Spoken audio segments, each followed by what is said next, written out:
দর্শক, চলতে অনুষ্ঠানে আজকে আমাদের অতিথি বিএনপির জাতীয় স্থায়ী কমিটির সদস্য বাবু গয়েশ্বর চন্দ্র রায়, এবং সেই অনুষ্ঠানে আপনাদেরকে স্বাগত জানাচ্ছি আমি মাহফুজ মিশু। আমরা শুরুতেই অতিথিকে স্বাগত জানাতে চাই আমাদের অনুষ্ঠানে। কেমন আছেন আপনি? আছি মোটামুটি। আমরা আপনার একদম আতুর ঘরে চলে এসেছি। হ্যাঁ, অনেকটা। এখানে আপনার জন্ম, এখানে আপনার বেড়ে ওঠা, এবং সেখান থেকে আপনি সরকারে এবং জাতীয় রাজনীতিতে গুরুত্বপূর্ণ ভূমিকা পালন করছেন, এবং দেশের অন্যতম বড় দল বিএনপির এখন সর্বোচ্চ নীতি নির্ধারী ফোরামের আপনি সদস্য।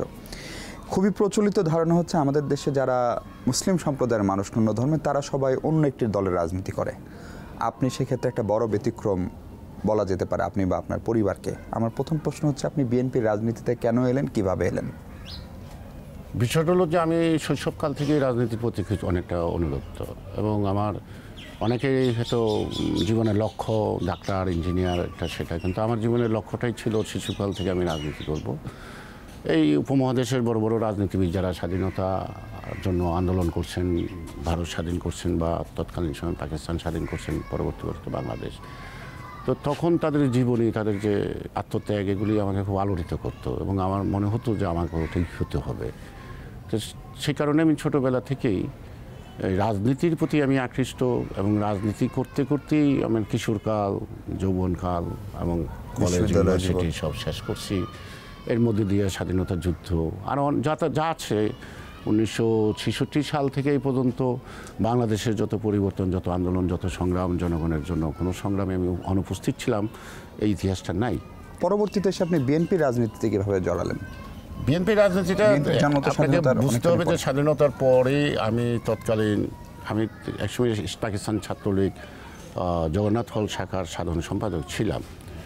স্বাধীনতার পরে আমি সম্ভবত মার্চ মাসে, 72 সালের মার্চ মাসে আমি ছাত্রলীগ থেকে রিজাইন দেই, এবং আমি আমার ডিপার্টমেন্টে একটা নির্বাচনে অংশগ্রহণ করি স্বতন্ত্র হিসাবে।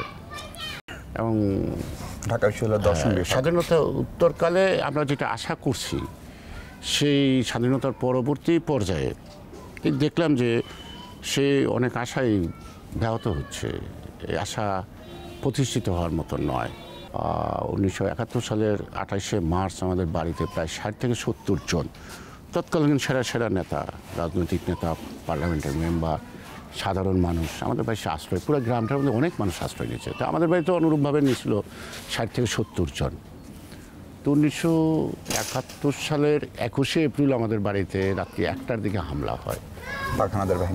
পাকহানাদার বাহিনী বলবো না, আশেপাশের লোকরাই হানা দেয়, এবং সেখানে হানা দিতে গিয়ে দেখা গেছে যে আমাদের বাড়ির লোকজন বা আশ্রিত যারা ছিল প্রায়ই ছিল না। একটা কিশোরী মেয়ে ছিল, ওর একটা বাবা ছিল পঙ্গু, তো ওকে কোনো মতে সরানো যাচ্ছিল না, আর ওর এটা বুঝবারও কোনো ক্ষমতা ছিল না যে ওর প্রতি কোনো ধরনের অন্যায় আচরণ আসতে পারে। ওই বয়সটা ওকে অ্যালাউ করতেছিল না এটা ভাবতে। তো যাই হোক, আমরাও ভাবি নাই অতটা। তো শেষ পর্যন্ত দেখা গেল যে মেয়েটাকে নিয়ে গেল, নিয়ে ঘন্টা দুয়েক পরে পাওয়া গেল তাকে অজ্ঞান অবস্থায়, রক্তাক্ত অবস্থায়। ওর বয়স কত 14-15 হইতে পারে তখন। স্বাভাবিক কারণে তো এটার বিচার প্রত্যাশা করছে সবাই। শেষ পর্যন্ত দেখলাম বিচার হইল না। বিচার তো হইল না, বরং এরা কেউ মুক্তিযুদ্ধের সার্টিফিকেটও পেয়ে গেল। তো সঙ্গত কারণে যে যুদ্ধ, যে অস্ত্র ধরলাম পাকিস্তান বাহিনীর বিরুদ্ধে, যে অস্ত্রটা একটা নারীর, অবুঝ নারীর সতীত্ব রক্ষা করা গেল না, সেই নারীর বিচার হলো না। আমরা স্বাধীন দেশে বসবাস করি, যাদের উপর আশা করি, ভরসা করি, তারা এই কাজটা করে, তাহলে আর এটা করার দরকার থাকে। Just it was my sentiment to quit the party, এবং আমি সে বিরত হয়ে গেলাম। তো 72-এ? হ্যাঁ, 72-এর মার্চের দিকে আওয়ামী বিরোধী আন্দোলনে যারা সক্রিয় ছিল ছাত্র, ওইটা ছাত্রলীগ, যেটা বৈজ্ঞানিক সমর্থন নামে খ্যাত, সেখান থেকে আমরা এটার প্রতিষ্ঠার লোকের সাথে জড়িত হয়ে গেলাম। পরবর্তী পর্যায়ে এটা একটা রাজনৈতিক দল হলো, জাতীয়তাবাদী সামাজিক জাসদ সমাজতান্ত্রিক দল। কিন্তু আমি জাসদ ছাত্রলীগ করছি, কিন্তু জাসদ করার সুযোগ হয়নি নানা কারণে। না, মানে আর দরকার হয়নি। তারপরে তো 75 আসলো, সকল রাজনৈতিক দল ব্যান্ড হইলো, রাজনীতি থেকে সবাই সরে গেল। পরবর্তী পর্যায়ে 7ই নভেম্বর, 3রা নভেম্বর, এই ঘটনাগুলির সাথে কোনো না কোনোভাবে সম্পর্ক জড়িত হওয়ারও সুযোগ ছিল বা ছিলাম। এই সব কিছু দেখতে দেখতে একসময় দেখলাম যে জিয়া রহমান যে স্বাধীনতার যে ডাকটা দিলেন সেটা 27 তারিখে রাতে 11:30টার দিকে আমাদের পাশের বাড়ি ঢাকা শহরে, তখন আমি পাশের বাড়ি থেকে একজনকে বলতেছিল যে তোমরা একটু রেডিওতে খোঁজো, দেখো জিয়াউর রহমান, মেজর জিয়া বলছে। তখন তো মেজর জিয়া পরিচিত নাম না। এখন প্রশ্নটা হলো যে আমরা যে আকাঙ্ক্ষা অধীর আগ্রহ বসে আছি সবাই মিলে, ওখানে 4-5 জন এমপিও ছিল, শ্রমিক লীগের সেক্রেটারি ছিল, প্রেসিডেন্ট ছিল ঢাকায়, তখন আমরা একসঙ্গে। তখন যে নাকি ঘোষণাটা পাইলাম যে জিয়াউর রহমান তার ভাঙা ভাঙা গলায় এক লাইনের মধ্যে কয়টা কথা বললো, তো সবাই সিদ্ধান্ত নিলাম যে আমরা বাড়িতে চলে আসবো। এবং পরের দিনে আমরা সকালে চলে আসলাম। তো সেই জিয়াউর রহমানই আবার যখন 7ই নভেম্বরের মধ্য দিয়ে আবার তিনি জাতির সামনে আসলেন এবং দেশ গঠনের একটা আহ্বান করলেন, রাজনীতি করার আকাঙ্ক্ষা প্রকাশ করলেন, এটার মধ্য দিয়ে মনটা ওদিকে টানলো, গেলাম। কাউকে ডাকতে হলো না, কাউকে দাওয়াতও দিতে হয় না। কত সালের ঘটনা এটা? এটা 77। আমরা জানি যে আপনারা নেতারা অনেক সময় বলেন যে বিএনপি দীর্ঘ সময় ক্ষমতায় ছিল এবং সাম্প্রতিক সময়ে বিএনপি একটা সংকটকাল পার করছে। আপনাকে যদি প্রশ্ন করা হয় যে বিএনপি এখন কেমন আছে, বিষয়টা হলো বিএনপি কেমন আছে তার চেয়ে বেশি জানা দরকার দেশটা কেমন আছে, দেশের মানুষগুলো কেমন আছে। তার মানে দেশের মানুষগুলোই যেমন আছে তার চেয়ে বিএনপি খারাপ নেই। যারা মহামনীষীদের কথা হলো যে democracy is worst but better then others, অর্থাৎ গণতন্ত্র খারাপ কিন্তু গণতন্ত্রের চেয়ে ভালো আরেকটা প্রক্রিয়া নাই। কিন্তু সেই গণতন্ত্রের প্রধান একটা উপকরণ নিঃসন্দেহে নির্বাচন, একমাত্র না হলেও সেই নির্বাচনে আপনার দল গেল না। আমরা 2014 আমাদের নির্বাচনে যাওয়ার যেমন রেওয়াজ আছে, নির্বাচনে না যাওয়ার আমাদের রেওয়াজ আছে। আর বিএনপির জন্মটাই কিন্তু বহুদলীয় গণতন্ত্র প্রতিষ্ঠার প্রতিশ্রুতি নিয়ে। কারণ বিএনপি যখন প্রতিষ্ঠা লাভ করে তখনও রাষ্ট্রপতি শাসন ব্যবস্থাই ছিল, কিন্তু রাষ্ট্রপতি নির্বাচিত ছিল না। কিন্তু জিয়াউর রহমানই প্রথম রাষ্ট্রপতি নির্বাচিত হয় প্রত্যক্ষ ভোটে, এবং সেখান থেকে কিন্তু বহুদলীয় গণতন্ত্রের চর্চা শুরু হয় এবং বহুদলীয় গণতন্ত্র প্রতিষ্ঠার অঙ্গীকার নিয়েই কিন্তু বিএনপি প্রতিষ্ঠিত। কিন্তু দাদা আপনার দলের অনেক নীতি নির্ধারকই ইঙ্গিত দিচ্ছেন যে পরবর্তী সংসদ নির্বাচন যেটা 2019 সালে অনুষ্ঠিত হওয়ার কথা শিডিউল অনুযায়ী, সেইটাতে আপনারা নির্বাচনে যেতে চান এবং সেক্ষেত্রে আপনাদের যে মৌলিক দাবিটা ছিল তত্ত্বাবধায়ক সরকার বা নির্বাচনকালীন একটা বিশেষ ব্যবস্থার সরকার, নাম যেটাই হোক, সেই দাবি থেকে কি বিএনপি সরে আসলো খানিকটা? সেই প্রশ্নের উত্তর শুনবো, তার আগে ছোট্ট একটা বিরতি নিতে চাই। দর্শক, ছোট্ট একটা বিরতি নিচ্ছি, কথা বলবো বিএনপির জাতীয় স্থায়ী কমিটির সদস্য গয়েশ্বর চন্দ্র রায়ের সঙ্গে। আমাদের সঙ্গে থাকবেন নিশ্চয়ই।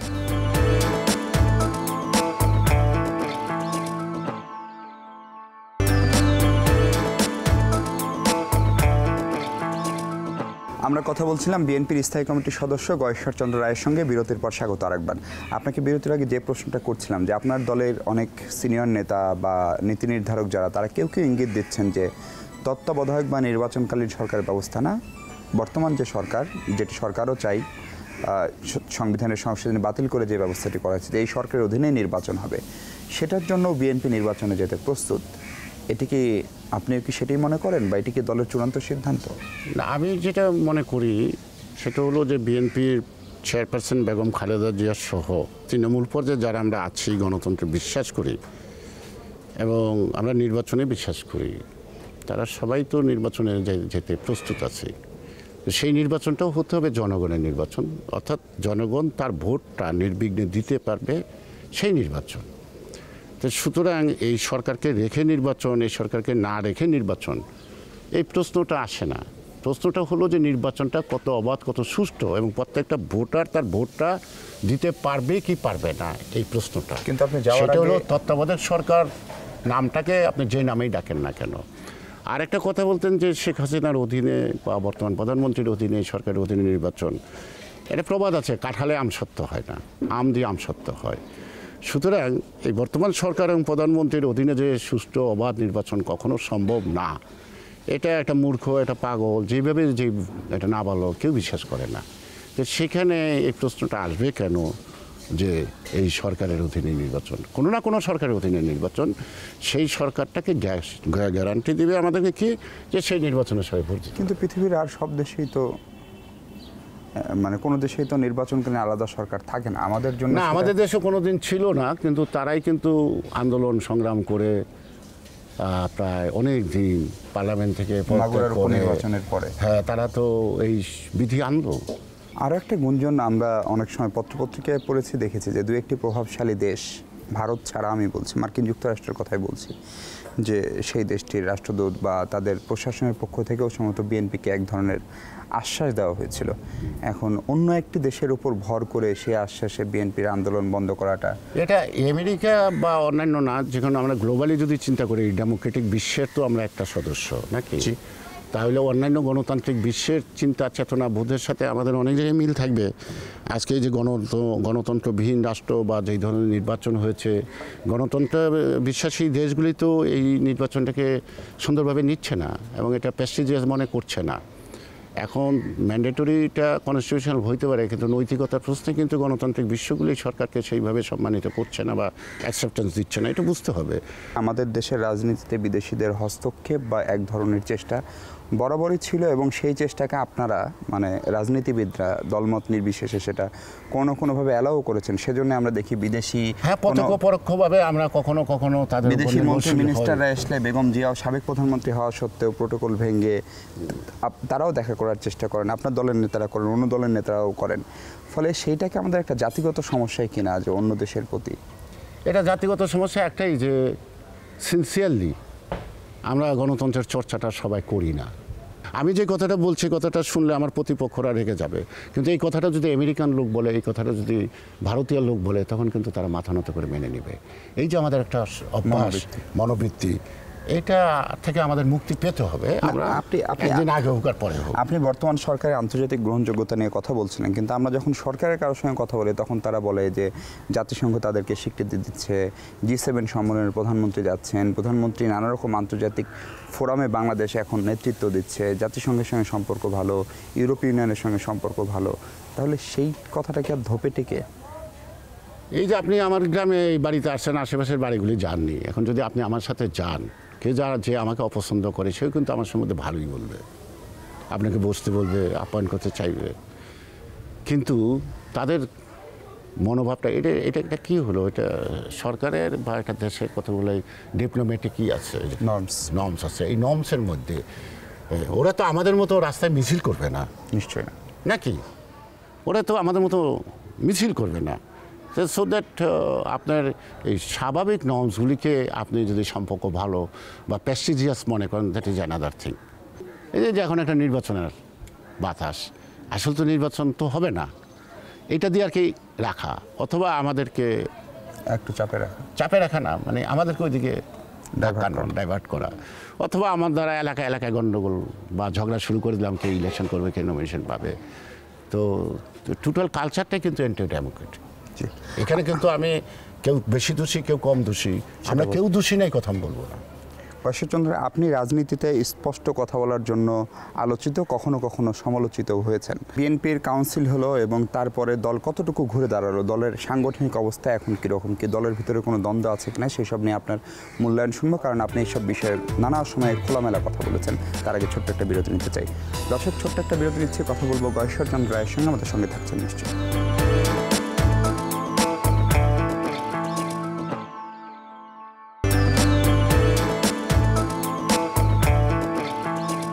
দর্শক, স্বাগত। আর একবার কথা বলছিলাম আমরা বিএনপির স্থায়ী কমিটির সদস্য বাবু ঈশ্বরচন্দ্র রায়ের সঙ্গে।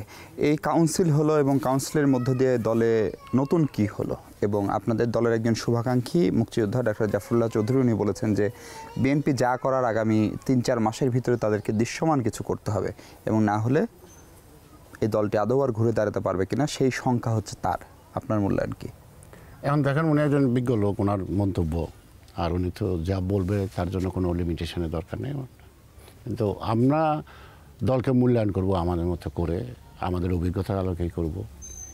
সেটা হলো যে আমরা কিন্তু 86 সালের নির্বাচনের পরে এরকম অনেক কথা শুনতাম সুধীজনদের। জাতীয়তাবাদী দল, এটা তো ধরেন দেশের মানুষের কথা ভেবে, স্বার্থ বিবেচনা করে, আমি যদি সুবিধাবাদী হই তাহলে জাতীয়তাবাদী শক্তি আমার কাছে নিরাপদ না, দেশ আমার কাছে নিরাপদ না। আর সত্যিকার অর্থে যদি দেশপ্রেম আমার মধ্যে থাকে, আমার মধ্যে যদি জাতীয়তাবাদী চেতনাবোধ ন্যূনতম থাকে, তাহলে আমি কখনোই জনগণের পালস বুঝতে ভুল করব না। দেশের মানুষ কিন্তু বিএনপিকে পছন্দ করে একটি মাত্র কারণে, খালেদা জিয়াকে একটি মাত্র কারণে।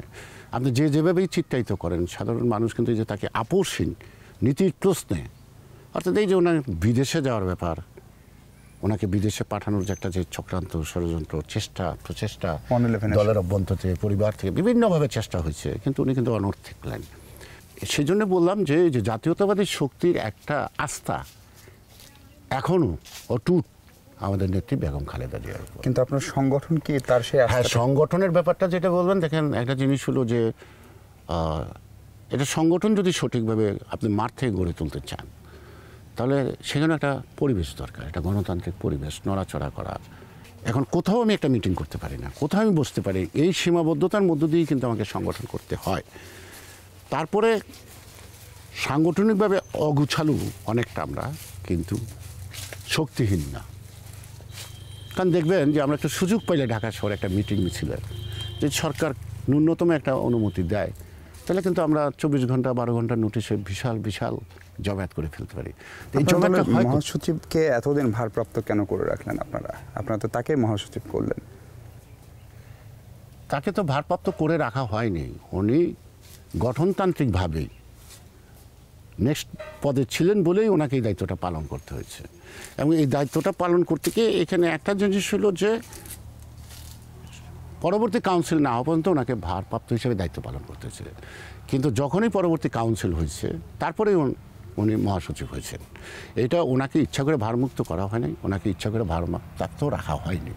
এটা তার নেতৃত্ব নিয়ে আপনি তার যে সিনিয়র নেতা বিএনপির রাজনীতিতে, এবং আপনি ছাত্র রাজনীতি করা মানুষ, আপনি তাকেও চেনেন।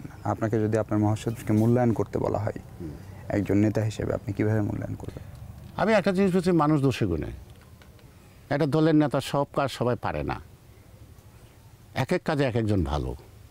সবার কাজটা একসঙ্গে করে নেতৃত্ব দিয়ে কাজটাকে কার্যকর করতে হয়, বাস্তবায়িত করতে হয়।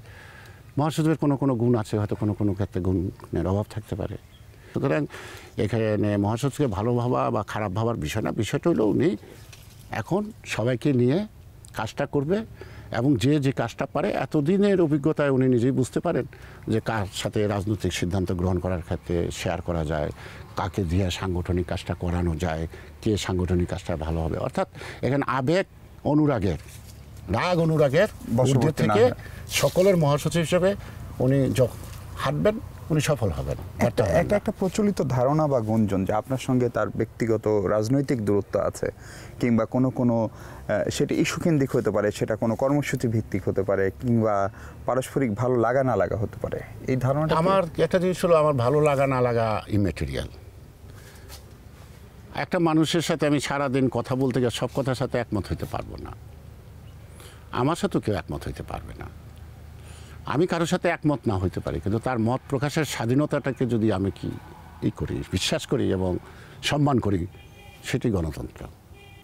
বিএনপির রাজনীতিতে জনাব তারেক রহমান নিঃসন্দেহে বড় একটা প্রভাবক বা বড় একটা ভূমিকা রাখেন। উনি দীর্ঘদিন দেশে নাই, এমনকি 2006 সালের পরে আপনারা যখন ক্ষমতা ছাড়লেন, তারপরে দলের নানা রকম যে বিপদ আপদ, সেটা মামলা কেন্দ্রিক হোক, সেটা সেনাবাহিনীর পক্ষ থেকে হোক, ভারতের পক্ষ থেকে হোক, বিদেশি শক্তির পক্ষ থেকে হোক, তার পেছনে অনেকেই মনে করেন যে আপনার দলের দ্বিতীয় শীর্ষ নীতি নির্ধারক তারেক রহমানের কিছু ভুল সিদ্ধান্ত বা ভুল পদক্ষেপ দায়ী। আপনি কি মনে করেন? একটা জিনিস হলো, তাকে তো আমরা যখন দল দুর্যোগে পড়লো আর কি, দেশ 111-এ, এরপরে থেকে তো সে কারাগারে, তারপরে সে বিদেশে চিকিৎসাধীন এখনও আছে। তো সুতরাং আমরা যারা দেশে আছি, পার্টির চেয়ারপারসনের আশেপাশে, এখন আমাদের এই সিদ্ধান্তগুলিতে যদি ভুল হয় তার জন্য আমরাই তো দায়ী। কিন্তু তার আগের কর্মকাণ্ড সরকার থাকাকালীন সময় সরকারের কর্মকাণ্ডটা একটা জিনিস হলো কি, আমি যতটুকু দেখেছি তাকে, বা আমার সাথে যতবার আলাপ হয়েছে, সে কিছুটা দেখতাম সে একটু সংগঠন প্রিয়। তার চিন্তা চেতনাটা ছিল অত্যন্ত বাস্তবমুখী এবং অনাড়ম্বর। এখন তারেক রহমানকে দেশে ফেরানোর ব্যাপারে আপনাদের পরিকল্পনা কি? এটা তো আমাদের পরিকল্পনার উপর নির্ভর করে না। বাস্তবতা হলো ওনার একটা শারীরিক কারণ আছে, এই শারীরিক কারণে উনি মাঝে মধ্যে হয়তো আসতে পারে, আবার যেতেও পারে। কিন্তু সব কিছু মিলে ওই একটা কথাই, যে গণতন্ত্রের যে দুরবস্থা, এই নিখোঁজ গণতন্ত্রের যে সন্ধান আমরা খুঁজে পাচ্ছি না, সেই গণতন্ত্রবিহীন দেশে ওনার আশাটা কতটুকু নিরাপদ?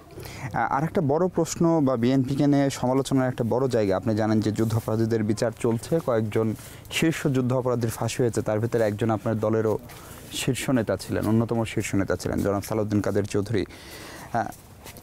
এবং এখান থেকে প্রশ্ন উঠছে জামাতের সঙ্গে বিএনপির এত সখ্যতা কেন? জামাতের সাথে আমাদের রাজনৈতিক সখ্যতা নাই। জামাতের রাজনীতি এক ধরনের, আমার রাজনীতি আরেক ধরনের। জামাতের রাজনীতি আমি করি না, আমার রাজনীতিও জামাত করে না। জামাতের সাথে আমার যে সখ্যতা সেটা হলো কৌশলগত, ইস্যু ভিত্তিক। জামাতের সাথে আওয়ামী লীগ যখন তার রাজনৈতিক দৃষ্টিভঙ্গি বা কোনো স্বার্থ সংশ্লিষ্ট ব্যাপারে একসঙ্গে থাকে, সেটা যদি রাজনৈতিক কৌশল হিসেবে বিবেচিত হয়, তাহলে আমার সাথে গণতান্ত্রিক আন্দোলনে জামাত থাকলে সেটা রাজনৈতিক কৌশল হিসেবে বিবেচিত না হয়ে তার সাথে বন্ধুত্বের কথাটা আসবে কেন? এখন যুদ্ধাপরাধীদের বিচার নিয়ে আপনার অবস্থান কি? যুদ্ধাপরাধীর বিচারের ব্যাপারে আমার কোনো দ্বিমত নাই। আমার কথা হলো যে আমার দল যে স্ট্যান্ড, আমারও একই স্ট্যান্ড। এটা ভালো কাজ ভালো মতো হোক, অর্থাৎ বিতর্কে ঊর্ধ্বে থাকুক।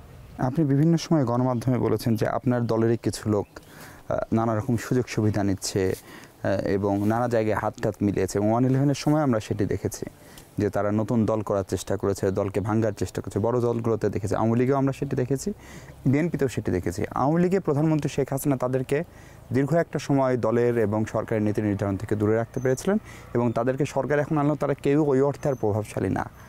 আপনার দলের যারা এরকম করেছে বা এখনও করছে বলে আপনি মনে করেন, তাদের ক্ষেত্রে কি আপনার দলের অবস্থানটা সঠিক জায়গায় আছে? সঠিক জায়গায় না থাকার অনেক কারণ আছে।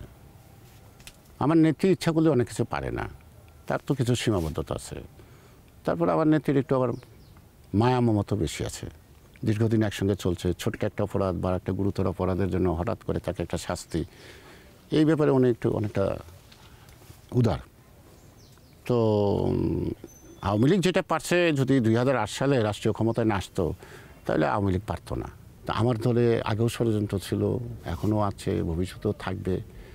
আর আমার নেত্রী সেটাকে সঠিকভাবে মোকাবেলা করে সঠিক লাইনে দলকে এগিয়ে নিয়ে যাবেন, এবং তার যারা আপমর কর্মী আছেন সেই কর্মীদের চাহিদা, জনগণের চাহিদা মেটাতে উনি সক্ষম হবেন, এই বিশ্বাসটা আমার আছে। আমার একদম শেষ প্রশ্ন, খুব ভালো যদি আপনি হ্যাঁ বা নাতে উত্তর দিতে পারেন।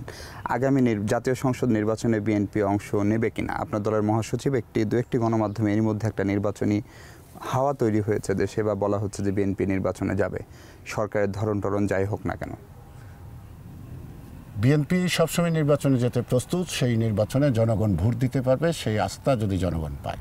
কিন্তু নির্বাচনে যাওয়ার আগে জনগণ ভোট দিতে পারবে কিনা সেটা কীভাবে মূল্যায়ন? সেটা বোঝা যাবে সকালবেলা উঠলেই আকাশটা কেমন বোঝা যায়, এবং সে আকাশ দেখে আপনার সিদ্ধান্ত নেবেন। তাই তো নিতে হয়। জি, আপনাকে অনেক ধন্যবাদ। আমাদের অবিশ্বাস করাই তো একমাত্র কাজ না। জি, আপনাকে অনেক কেউ যদি ধন্যবাদ। আস্থা আনতে পারে। দর্শক, শেষ করছি আজ। কথা হবে পরবর্তী পর্বে অন্য কোনো অতিথির সঙ্গে অন্য বিষয় নিয়ে। সে পর্যন্ত ভালো থাকবেন সবাই।